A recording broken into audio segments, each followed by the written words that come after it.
खुलुमबाय 10 नभेम्बर बर' थुनलाइ आफादनि जोनोम साननि आं बयनिसिमबो जोंनि बर' फिसा साफ्रोमनिसिमबो आङो आंनि गाहाम हामलायनायखौ जासिहरबाय। दिनै सालबारि बर' थुनलाइ आफादा 34थि गावनि जोनोम सान आरो थुनलाइ आफादनि दिनै 73थि बर' थुनलाइ आफाद जोनोम सान दिनै जोंनि बर' फिसाफोरा फालिदों। जोबोद रंजानाय जोबोद खुसिनि दिनै जोङो दिन होननानै बुंनो हायो।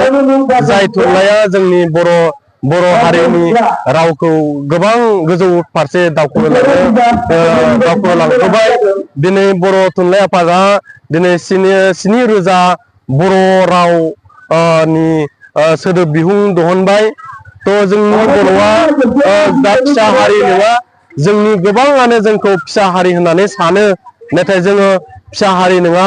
7,000 जोंहा जेनेखि जोंहा राव दङ, बेखौ जोङो फिसा हारि बुंनो हाया।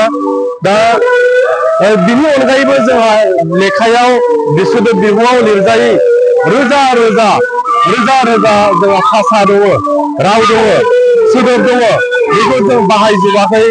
जोंनि मिथिंगानि नुनाय मानि जिमानखिनि जोङो नुथाय, बे नुथायनि गासिबो जोंनि सोदोब दङ। आर्टिफिशियेलनि अनगायै जोंनि गासिबो नुथायनि जि मिथिंगानि जि नुथाय, बेनि गासिबनिबो जोंनि सोदोब दङ, जायखौ जोङो लेखायाव लिरजायाखै। जोङो अनजिमायावल' सुबुं सानखोआवल' जोङो फिसा, नाथाय जोङो हारि हिसाबै फिसा नङा। जोङो IAS IPS गासिबो जोङो मोननो हाबाय बा दङ, जोंहा दिनैसिमबो मावबाय दङ।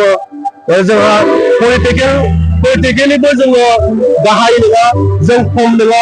पलिटिकेलिबो जोङो मोनसे हारि हिसाबै गोबां गोजौआव दङ दा। आरो दिनै मैया जोङो बर' फरायसा आफादा दिल्लीयाव दिनै फालिबाय दङ बर' थुनलाइ जोनोम सान साहित्य सभानि कमिटिजों लोगोसे बर' थुनलाइ आफादजों लोगोसे।